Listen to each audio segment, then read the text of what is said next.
Welcome to Human Edge podcast, Julian Fayad. I'm looking forward to this conversation. You are the CEO and founder of Loan Options, the first Australian AI-powered platform for comparison of loans. So that's quite amazing in the world of AI, which you started in 2020. You're also Jiu-Jitsu purple belt holder, and you are a podcast host of Lost and Founders. I am excited to be having this conversation. Welcome once again to Human Edge podcast. How are you? Very well, thank you. Thank you for having me. Yeah, lovely. It's quite a critical time for us to be holding this conversation in Australia, particularly in a world where we're seeing some changes in the way people borrow. We are seeing some exciting times, if you want to call them, for first home buyers and the government trying to support that. But we're also hearing a lot of pain for people who are in the world of investment. What's your view on loans at this particular moment? Yeah, well, I can only speak for our business, and we've been growing and going from strength to strength. So I think at the moment we're seeing a lot of people, especially small business owners, take up working capital facilities and other things to make sure that they've got the cash flow requirements for the next sort of 90 to 120 days sorted and beyond that. And the reason I say that is, there's payday super coming in. There's all these things that are coming in that, that have been difficult for businesses with cash flow, cost of living, cost of goods sold, cost of sales. Everything is increasing, and it makes it harder on small businesses. It also makes it harder on everyday employees trying to save money for a property. Now, the government's made some changes in this proposed budget, but in my view, they don't actually help first-time buyers. The reason I say that is they've now shifted all of the incentives to new properties, and so that means investors are now going to be competing with first-home buyers on those new properties. So my view is that they've missed the mark with this budget, and what they should have been doing is probably looking at a state level, looking at more stamp duty concessions and reducing taxes, not increasing taxes. The reason it's so hard to buy a property is because these income tax brackets aren't indexed, and so as people's wages go up, but they go up slower than inflation, and the tax brackets don't move, they actually end up earning less because inflation is beating their wage rises. But so that's the first point. But then secondly, they end up earning less because now they're in a higher tax bracket, or they're paying more of their money away to tax. So the net result is that people are worse off. Cost of living and everyday expenses is going up. Interest rates on mortgages going up. The other thing is that what's happened is people who are potentially fully leveraged on a property recently, with these changes, it's taken the air out of the property market temporarily, and it will be back, but that puts a lot of people who may be in mortgage stress, or maybe not mortgage stress, but maybe are fully leveraged to the point where it's quite a lot that they're paying. They're in a negative equity position potentially, where the value of their mortgage is worth as much or more than the value of the home. And that's not usually the case. Typically you would see people trying to borrow at 95% LVR or 90 or 85 or 80, but it's very rare that you would see people borrowing close to 100% LVR, and these first home buyers concessions where they waive LMI and things like that mean that people are borrowing close to that, and as the property prices come down, potentially they're borrowing more than 100% of the actual property value. So it is. Look, there's a lot of things that are happening in the market at the moment, which if you're a brave investor, you can find a good bargain on an existing property. But I think you just have to decide whether you are an investor or whether you are a first home buyer, because the first home buyers concessions are for owner occupiers, and I don't know that that's the right play at the moment. It is very sad because you have to be financially literate to interpret it the way you're interpreting it. most, whether it's first-time buyers or sometimes even small business owners, that financial literacy to those details doesn't exist. The whole inflation concept, people don't even grasp it. What is it that people could be doing to really position themselves in a better place to not end up in trouble? Because I think inflation is a thing people don't even think about. People just look at interest. What is the interest? And as you say, it's scary that we are starting to see people really being supported to almost borrow 100% or even more than that in some cases. Yeah, well, just as a general rule, what you want to do is try and keep at least some of your money, or a significant portion of your money, but not all of it. You need some liquid cash, and there's a lot of reasons why that, emergencies, and you need some liquid cash for sure. But you want to try and keep a significant portion of your money in assets. And if you're not ready to buy a property, that's okay. Invest in index funds or stocks that you have. And if you're not willing to do the research and try and invest in the right stocks, index funds are great. You can invest in, say, something like the S&P 500. You can invest in like Spaceship and all these other apps. They allow you to invest in index funds, which are essentially other people doing the research and aggregating multiple stocks so that you have your risk mitigated, or you have a diversified risk in that respect. So if one stock goes down, your whole portfolio doesn't necessarily go down. But the thing about stocks and assets is that as inflation increases and as inflation continues to devalue the dollar, assets go up in value, and oftentimes they'll go up at a rate that is equal to or better than the rate of inflation. So I think it's a really good way to protect and store your wealth. Buying gold, bullion from the right places, and make sure that you have custody of that gold is another way. But once again, it's not very liquid, so you can't have all your money in gold, because gold is liquid, but my point is it's not as easy as going to the ATM and converting it to cash. There's a few more steps involved, but so I think just trying to store your money in assets is a great way to combat inflation. A lot of people are scared, but that's why index funds are good. You can pick low risk funds as well, that other people, experts, curate for you. And that's what I do, because I don't have the time to sit and watch the stock market every day. I do have smaller risk plays on like some crypto and some other things, but again, I'm taking a very level-headed approach to that. I understand that crypto is very high risk, very speculative, and I very well could lose all of it. So I haven't got my life savings put in crypto. I've certainly got a lot of money invested in my business, a lot of money invested in my home and property, and then some index funds is probably where I put most of my spare cash into. And I have an account that I save money for my children in. So, hopefully the compound earnings and interest over the next, 10, 15, 20 years will mean that my children are going to be better off as well.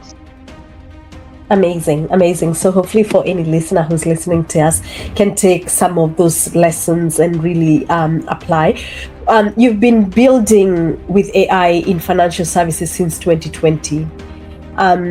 Years before it became the word everybody slaps on their pitch deck. What's the difference between AI that actually works for human and AI hype that ultimately dehumanizes the experience? Yeah, I think we've seen that with a lot of companies who've tried to enter the space and just operate with full tech, but without the human experience, without the human in the loop. We're seeing that their customer experience is very poor.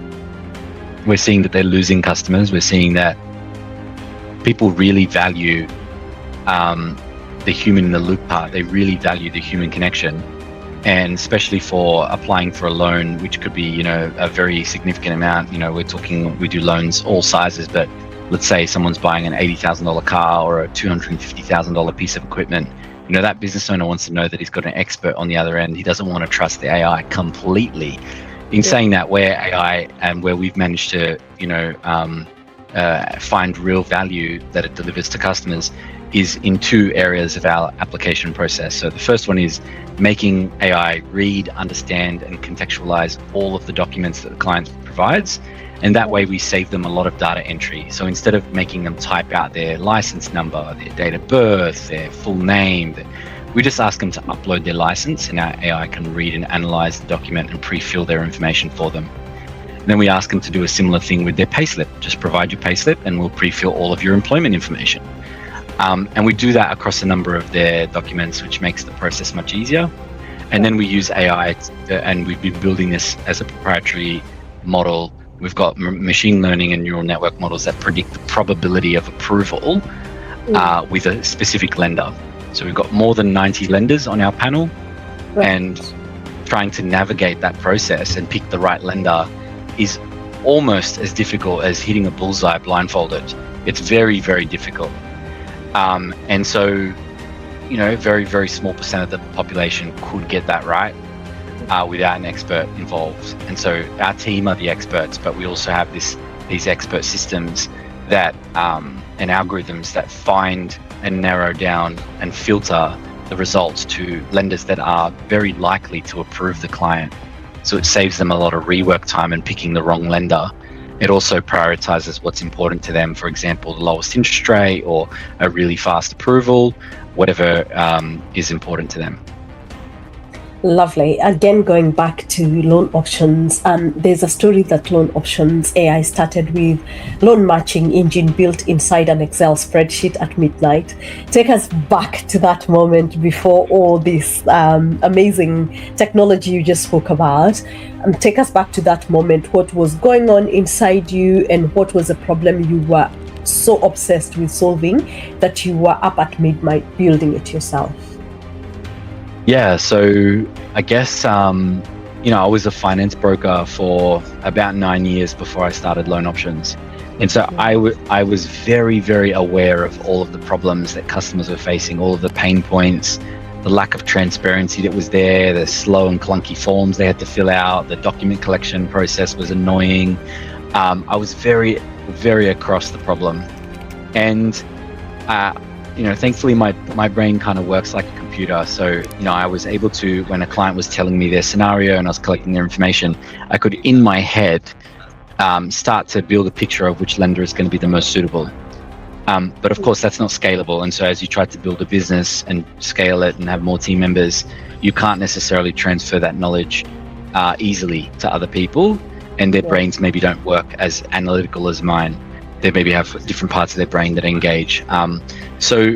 So I decided that I would build it in a spreadsheet, and I said to myself, literally, these were the exact, the exact thought process was, if my monkey brain can navigate this sort of 90 lenders and pick the right one, then I'm sure a computer can do it easily.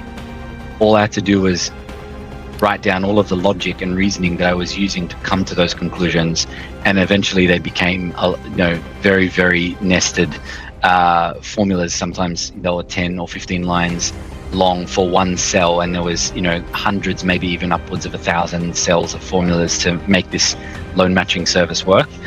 And that's how it started. It started in 2020. We were in a tiny little office, and we built the MVP. We went live. We enhanced the technology. We helped customers. We used the revenue we generated. We reinvested back in more technology, more engineering resources. Improved the version. Version by version, we improved the tech.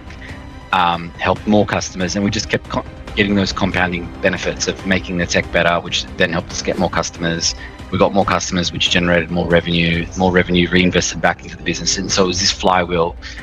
And but it all came from trying to solve these real problems that customers were facing. And you spoke about financial literacy, and it's very curious that you raised that, because one of our core missions for the business is to help people who maybe lack the level of financial literacy that maybe people in the finance industry have, help them get access to the best rates and not pay too much. And so over the last 5.5 years, we've saved tens of millions of dollars for Australians in interest that they would have otherwise paid to a bank. for no extra reason. We still got them the same loan amount they were looking for. We just got them a much better deal. And so that's something that makes me feel very happy and very proud that the tech that we've built actually has a meaningful impact on people. Amazing. When 2020, did you think AI? Was that a thing? Yeah, it was around, but were you thinking AI? I was thinking AI, and I must confess, I was probably a little bit off on the timing in terms of maybe I thought it was going to happen faster than it did because I was researching AI. I thought it was going to happen faster than it did. So in 2020, we started investing in building our own AI models, but back then no one really knew what it was, and we actually had a lot of issues at the beginning because our domain name was LoanOptions.ai.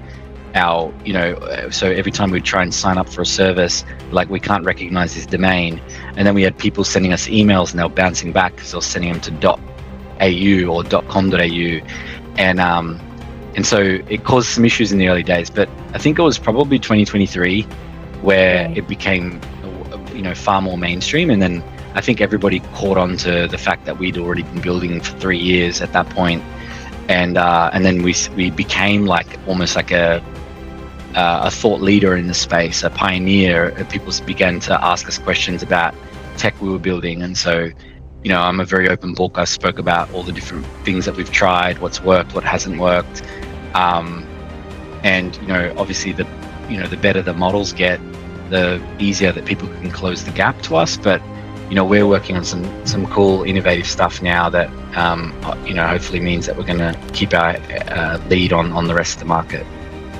Amazing. So what should we look forward to seeing in the world of loaning and loans and all that?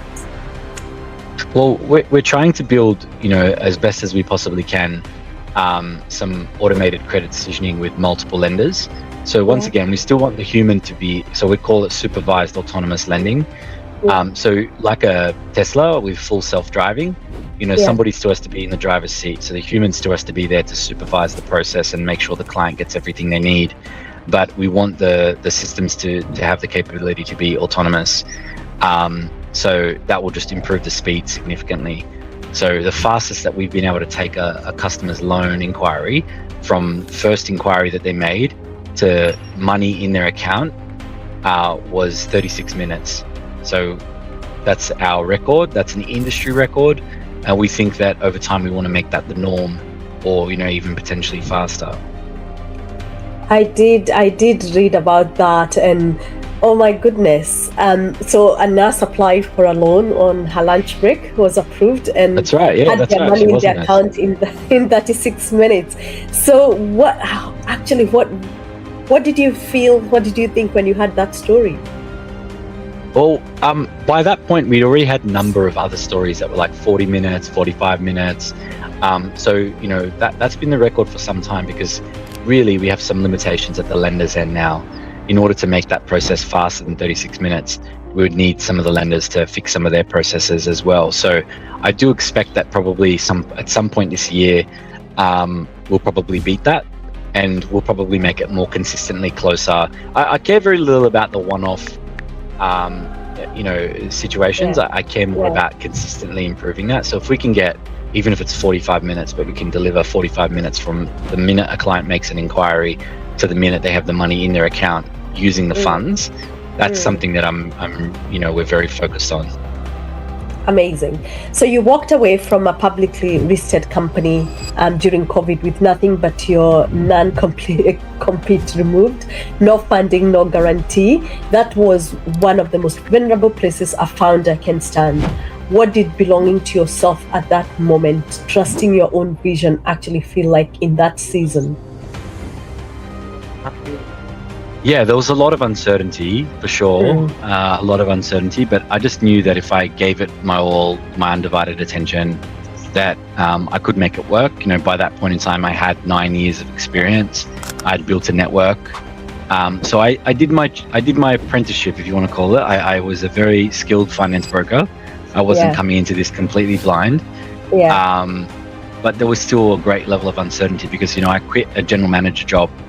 And I was earning, hundreds and hundreds of thousands of dollars a year. I was on a very comfortable situation, and going from that to paying yourself nothing it is a big risk, and it was in COVID, and there was no guarantee that this was going to work out, and that.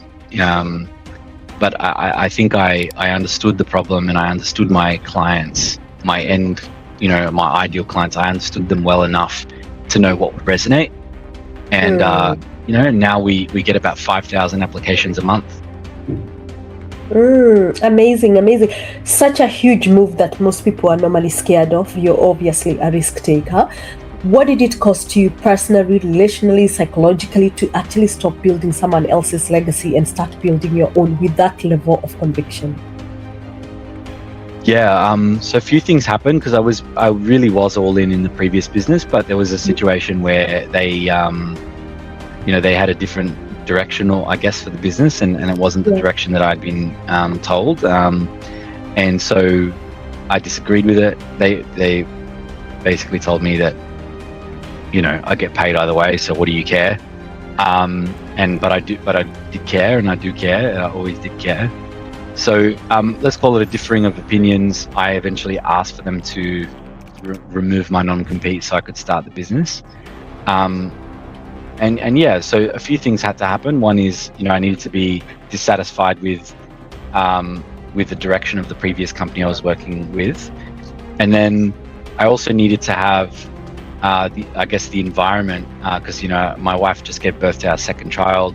I needed to have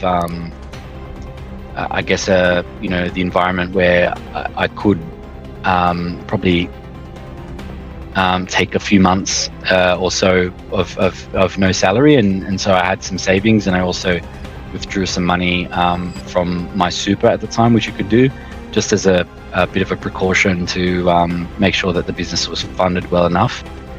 It was a big thing for me because I did invest a lot of my own personal identity and a lot of my own personal brand in the previous business I was working for, and then just decided that I was never going to be able to fulfill my vision for what this technology could be, or what I wanted for my career, if I was doing it for somebody else and I had other people making the decisions, even if they were not necessarily the ones that knew exactly what a good decision looked like and what a bad one looked like.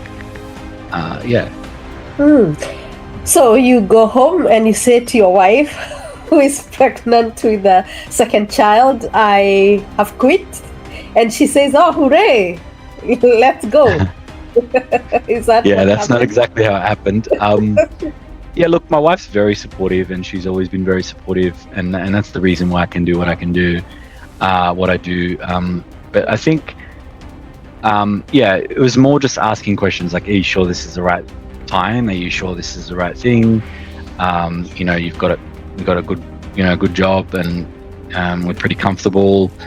Are you sure this is what you want to do?" And I just felt, so compelled to do it. And now we have nearly 40 staff, and the business has grown. We've won many awards. We've been featured on all the major publications. We've got so many accolades, and more important than all of that, we've got so many customers that rave about us, and that's something I'm super proud of. We've settled more than 12,000 plus loans now.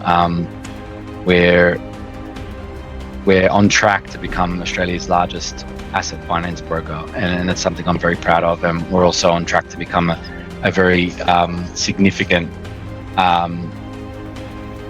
technology provider, because we also license our technology to the rest of the industry as well. Amazing. Something is happening with AI, and always when we've seen it in seasons when we are transitioning from whether it was the age of the agriculture, and it's always industrial time. Every season comes with its own challenge. But right now we are seeing the younger generation are very hesitant, scared, unsure, and really nobody to support and give direction of what's coming. Then you're seeing the older generation that are scared of change and what they've always known, etc. If you're speaking to somebody right now who is dreaming and has the conviction, the level of conviction that you really had then, but they're very scared because the future is quite unpredictable, at least you had the better of both worlds. you're very sure of the tech and you're very convicted, but there was something to fall back into. We have a generation that it's AI or AI. What would you say to them?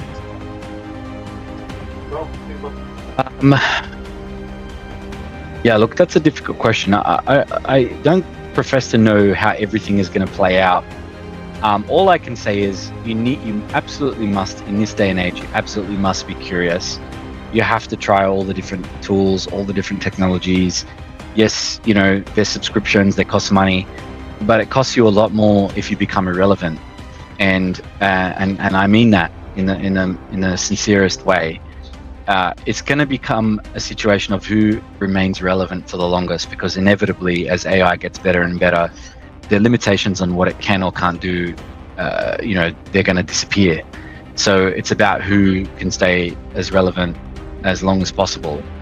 And so if I was talking to young people, I would say, go and work in a startup, go and learn don't work in a big corporate environment where you're sitting and doing one job that's repetitive. Go and work in a startup that's dynamic, learn different skills, learn from other people, go into the office, don't work from home, go and work around other people who are more skilled, more experienced. And that would be the advice I give. I think when it comes to AI,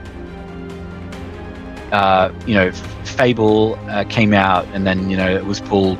Like, no one really knows the certainty of these models. There could be a situation where, it becomes, unless you're a US citizen, you can't access the best-in-class models. So that means now the US has a significant advantage over, or US companies have a significant advantage over Australian companies. So you just have to be finger on the pulse. You have to be watching what's coming. You have to be constantly learning. I'm not sure if this answers the question. If you want to ask something a bit more specific, I'm happy to give you my take on it, but I think it's a difficult one. It's a really difficult time. It's almost as a parent coming and saying, what should my child be studying in school at this point in time? I hear you, because it's quite, it is almost like, we have to wait and see, but at the same time, you can't just sit. You have to do something with your life. Again, talking about AI, you did make a deliberate decision that no lender could pay to rank higher on your platform.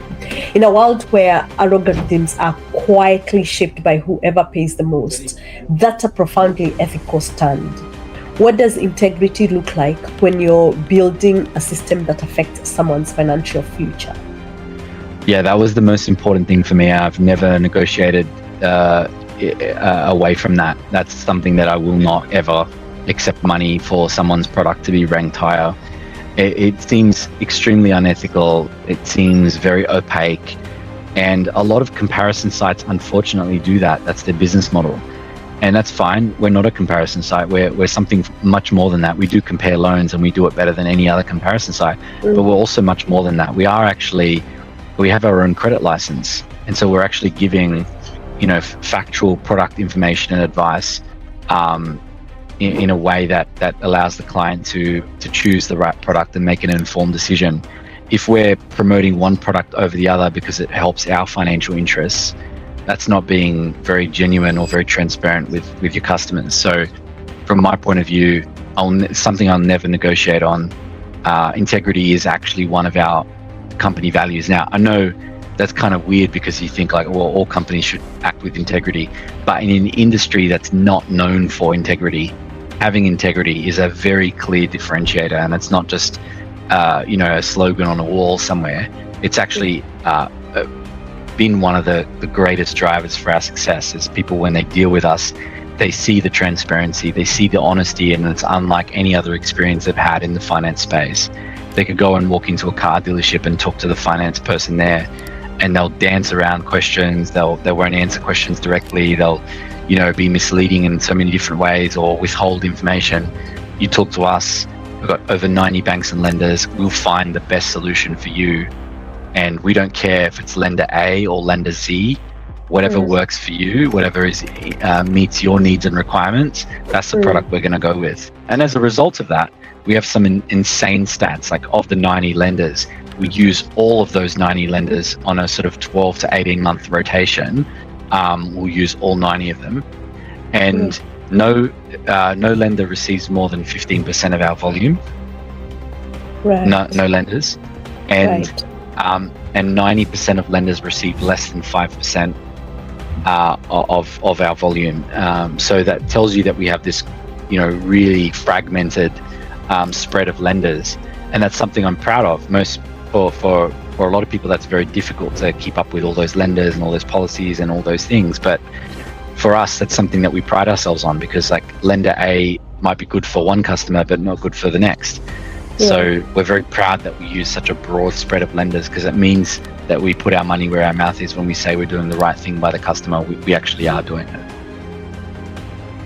Wow, Julian, just listening to you and the leader that you are, and as a person, integrity is hard for most people, leave alone when you're working in financial industry, because as a sector, as you said, the sector is not known for integrity. You recently wrote something that stopped me, that for best people on your team, purpose is a powerful motivator than money, that they are driven by legacy or by visible impact they make on clients' life. How do you build a company culture where people can actually feel the impact rather than just being told it exists? Similarly, when you say that integrity is a driver for you guys, how does that become, other than one of the it's on the wall, and we live by integrity, but on the wall, how do you ensure as a leader that that is what you feel when you're working in the organization, and that what you guys are driven by? Yeah, so there's a few things that we do, and I think we do very well. So firstly, it does start from the top. You as a leader, you have to, when you start the company, you have to outline some non-negotiables, and this filters through to the rest of the business. So we have 7 company values, and those 7 company values, yes, they are on the wall, but it's more than that. We hire in accordance with those 7 company values. So we hire values first, so we can pick the right people and we can teach the right skills to those right people, but we need the right people first. So you can't get it right 100% of the time, because people can pretend. Some people are very good at pretending. But eventually and inevitably they do get found out, because they will not demonstrate the values. So it's not just setting the values, it's enforcing those standards and those values that you set for the company. So that's the first part. And a lot of people know that culture is top down. A lot of people know that. There's another part that people don't speak about, which is culture is also bottom up. And so there is a meeting of the middle, and if you have any of those 2 parts of the equation wrong, the culture will fall apart. You could have an excellent leader who does everything right, says everything structured perfectly, it's all good, but then the team don't do their part, and the culture slowly over time either dilutes as the company gets bigger, or it deteriorates and becomes toxic.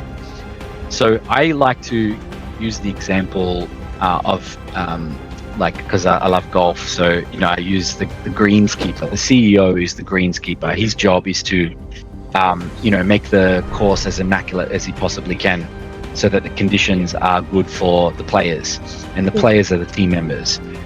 But also there's golf etiquette. So when you're on the course as a player, if you hit the ball onto the green and it leaves a dent in the green, you're meant to fix that, or if you hit a ball off the ground and it takes a chunk of the grass and leaves mud underneath, you're meant to put sand over it so the grass can grow back.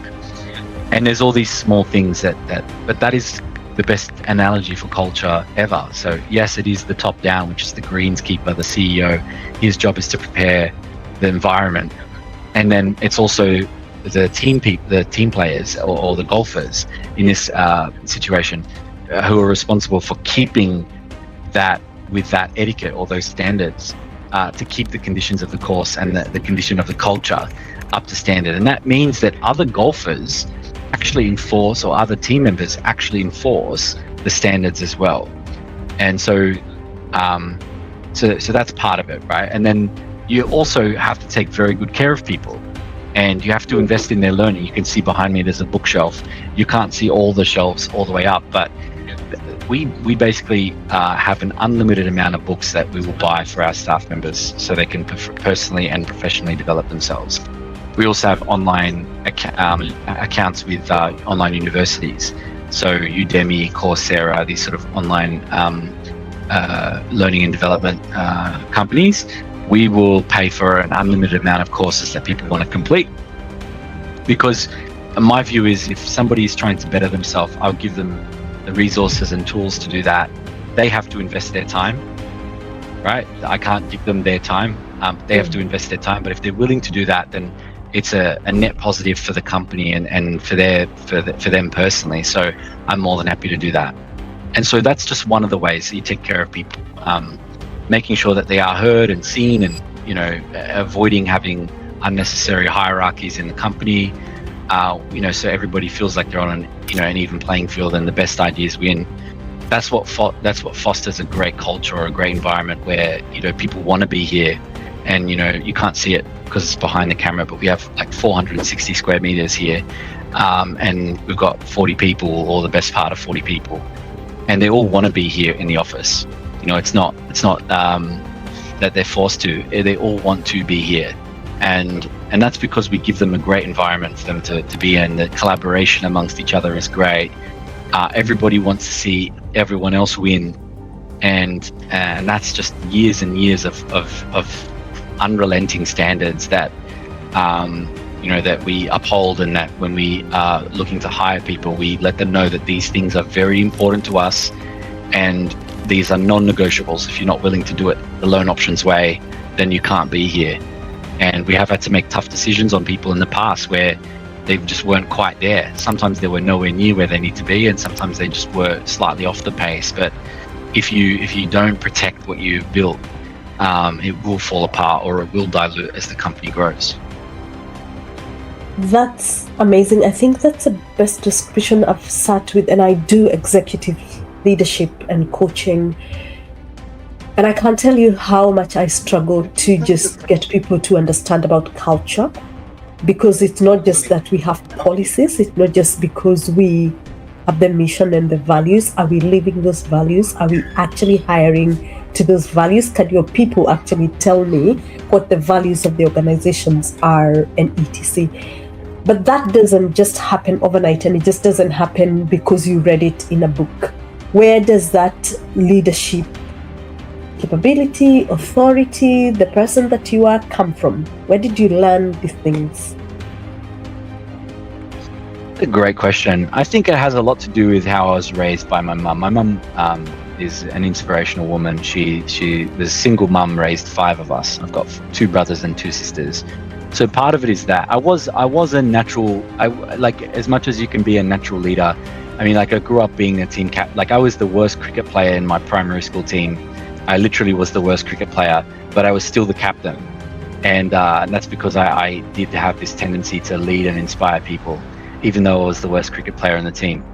I grew up playing rugby league, and I was the captain of my teams. I was the captain of like nearly every sports team that I played in. And so there is some qualities that are, if you want to say, they like God-given for sure.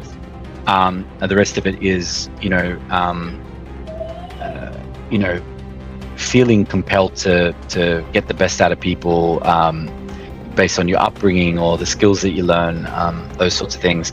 I realized at a certain point in my career as a finance broker that I was no longer getting satisfaction from actually doing the loans myself. And so I shifted to building teams that, I could hand off the loan opportunities to, and I would train and coach and guide and mentor them. And so it's just the way that I'm wired. I actually get way more satisfaction watching people develop and seeing them succeed than I do for my own personal satisfaction. Like, I'm not a person who's driven by money. I am driven by purpose. I'm a very purpose-driven person. I've done all the sort of the psychometric testing and stuff. Like, purpose is, if I don't have a clear purpose, I can't get behind it, and I can't work this hard, and I don't have the will to do what I really want to unless I understand the purpose very, very clearly. And so, I think that's a lot of it is, some of it is natural gifts. The other part of it is, understanding, that I can add more value by helping others than I can by just, being selfish about things and keeping all the, the opportunities for myself, if that makes sense. Wow, amazing. A single mom, 5 children. Oh my goodness. I'm just raising one and I'm like, oh my God. So kudos to her, because this has That's to the come hardest job in the from world. somewhere. It is. Motherhood is the hardest job in the world. I don't, hands down, no close second. But it's amazing to see who you've become, because there is no way some of these things you've just learned them in adulthood. It stems from somewhere, and it's the thing that drives you. And it's amazing to hear that you're driven by purpose. Now, as a father, in closing, if today we said you're giving your children 5 advices, this is the last that you're gonna give of them, what is it you'd tell them? That's such a great question. 5 pieces of advice. That's so hard. I would make sure that they understand. There's a Bruce Lee quote that says, "Give your kids the knowledge that you didn't have, not the things or the material possessions that you didn't have." So I would try and ingrain that in my kids, because they grow up very differently to me. You know, they've grown up very, like, way more silver spoon than I grew up. So I'll just make sure that they understood that, you know, it's very important that I pass on those lessons to them, and that they pass them on to their kids, because the material possessions you'll not take with you when you leave this world. So that would be one. The second thing would be about taking care of your family. You know, you get one. I've got a daughter and a son, like 8 and 6 years old. So just making sure that they understand that they have each other, and that, you know, they'll forever be close, and they'll forever have each other. For them to pursue their passion, and you know, specifically everything that they do pursue, to give it 100%. And the rest of it's probably advice I always give them, which is, you know, if you want to get better at something, the only way you can get better is by practicing. So I've ingrained that into them, because, you know, my daughter, as an example, you know, the first time she did an athletics carnival, she didn't come first. And I said, well, you know, you didn't train, you didn't practice for it. So what are we going to do next time? Practice. And so we did that, and then she came first. And then, you know, now she understands that in order to be the best at something, you have to put in the repetitions. Yeah, and then I think I need to give one more. I think that's 4, and that would be to always be kind, even when people are not the same way with you. You know, that the way that people treat you, that doesn't need to change the way that you would treat them or treat others. So I think that's probably some of the best advice. You know, I've been in business for a while. I've seen some sharks, and I've had some people try and take advantage of me, but it doesn't change the person that I am. You know, I can easily cut them loose, and I know when to do that. But you know, I don't want, you know, the way somebody behaves towards me or does things towards me that I would never do to them. I don't want that to change who I am as a person, and I wouldn't want my kids to fall down that trap as well. Lovely. That's a really lovely place to stop. Actually, it just reminded me, it's one of the lessons from yesterday. I'm trying to teach my son how to be kind, regardless. He's about 4, that regardless of how somebody treats you, you have to really treat them with kindness, and really trying to find ways to explain that to a 4-year-old in a language that they understand. But it's amazing to hear that even in business, it's the one thing that you need to learn, that people's opinion, people's action don't really have to change who you are and your personality. Julian, it's been amazing to just spend some time with you. I am just amazed at the leader that you are, and I can't wait to come to chapter 2, because I really want people to really learn from people who are doing it really well, but also who are grounded. Because, as you said, there are sharks out there. Yeah, there are sharks out there, and people think that's the way you do business. But it's amazing when you see somebody who's grounded and doing it well. Thank you so much. I really appreciate your time, and thank you for inviting me on. Lovely. Thank you. Have a good one. You too. See you later. Thank you. See you. Bye.